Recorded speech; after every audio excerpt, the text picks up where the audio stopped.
Hildegard Peplau was born in Reading, Pennsylvania on September 1, 1909. She was the second of 6 children born to strict German parents. Her father was illiterate, but a very hard-working man. Her mother is said to have been an impressive perfectionist. Peplau witnessed great devastation at the age of 9 during the Spanish flu epidemic of 1918. Being exposed to such a great illness at such an early age had an incredible impact on Peplau's future work as a caregiver. Peplau graduated from Pottstown, Pennsylvania School of Nursing in 1931 and went on to begin her career as a staff nurse in Pennsylvania and New York City. She took a temporary position as a nurse for the New York University summer camp, which opened up the opportunity for Peplau to become the school nurse at Bennington College in Vermont. It was at Bennington College where she studied interpersonal psychology and graduated with a bachelor's degree in 1943.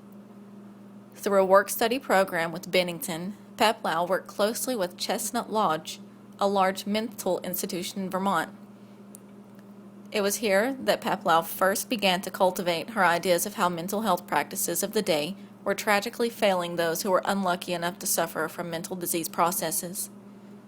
Patients were sometimes locked away for years, and without the support of therapy or the use of modern medical techniques, these people, who in today's day could more than likely live productive lives, were locked away and forgotten.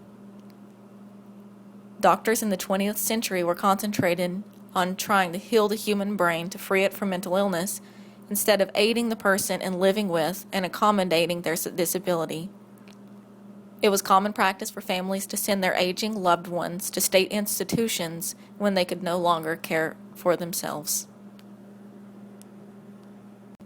One of the most visually disturbing treatments of the early 20th century was that of insulin shock therapy. Patients were given large doses of insulin, sometimes weeks at a time, to induce daily comas and seizures.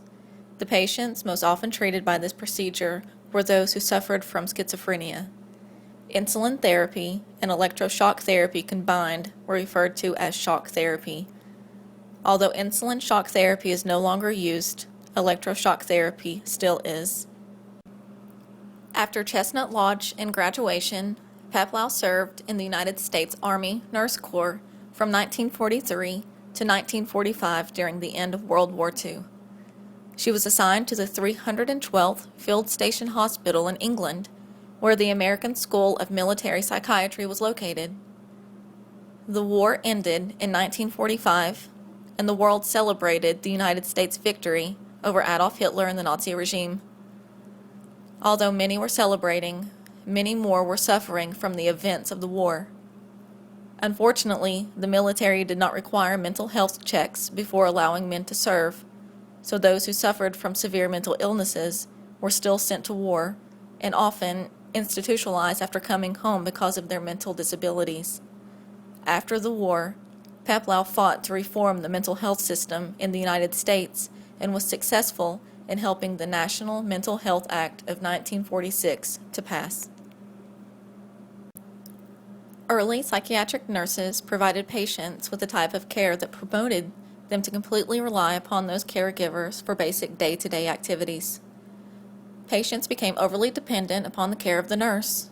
Peplau focused on helping the patient obtain and maintain a sense of independence and responsibility for their own care.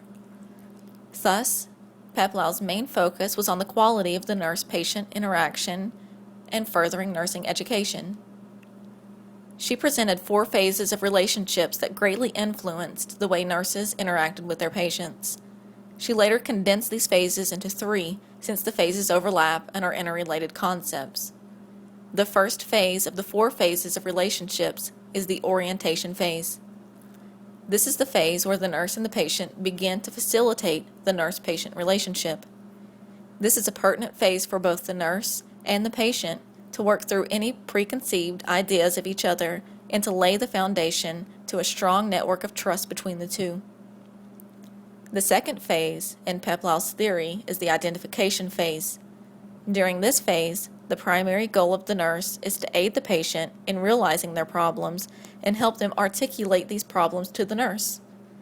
The nurse also helps the patient cultivate a sense of responsibility for their own care. The third phase is referred to as the exploitation phase. During this phase, it is expected that the nurse and the patient have both reached the point of complete trust in one another and have built their professional relationship. Both the nurse and the patient are actively engaging in plans for discharge and for life outside of the nurse's care. The last phase has often been said to be one of the most difficult for the patient and even the nurse. This is the resolution phase, a phase in which the patient has much more self-reliance and is less reliant upon his or her caregivers. The patient and the nurse are now ready to sever the relationship they have built in anticipation for the patient to take over complete care of their self.